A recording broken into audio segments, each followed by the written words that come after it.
कहानी का नाम है आज का अमृत। गुरु आज्ञा माने नहीं, चले अटपटी चाल, लोक वेद दोनों गए, आए सिर पर काल। आज तक की सबसे बड़ी सीख, बुरा वक्त और मुसीबतें कभी भर पूछ कर नहीं आती।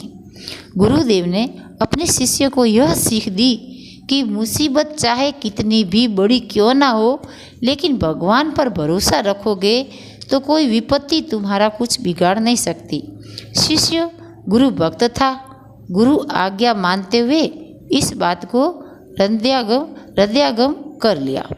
एक दिन वह शिष्य जंगल से कहीं जा रहा था कि अचानक एक आदमी पागल हाथियों के इधर आने की बात कहते हुए भागता हुआ वहाँ से गुजरा। उसने गुरु की बात याद की और सोचा कि मुझे भगवान पर पूरा विश्वास है, इसलिए कोई मेरा कुछ बिगाड़ नहीं सकता।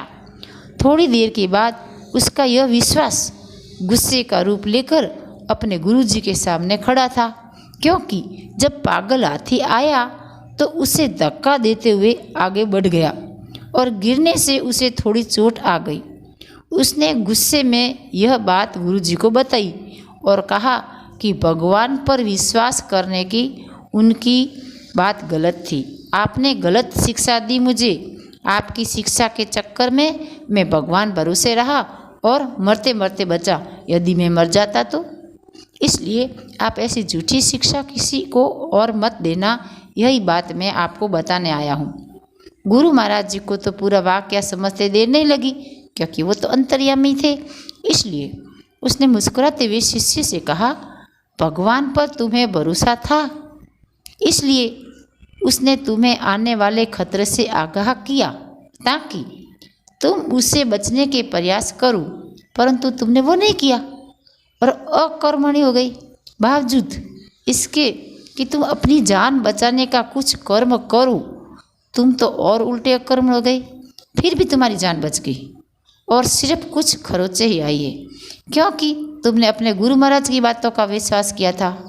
इसलिए भगवान ने खुद तुम्हारी रक्षा की। और अगर यदि तुम खुद थोड़ा सा प्रयास भी करते न, तो यह जो दुख तुमने सहा है यह भी नहीं होता।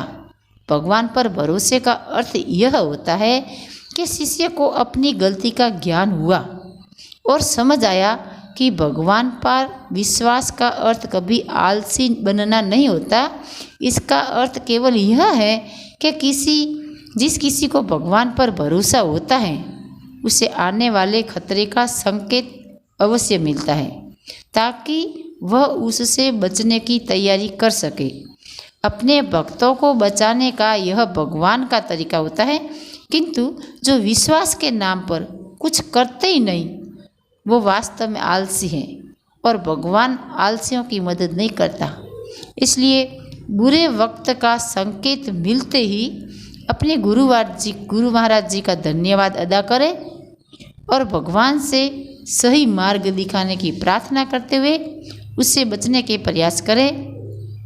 याद रखें, कर्मठ इंसान के सामने परले भी झुक जाता है।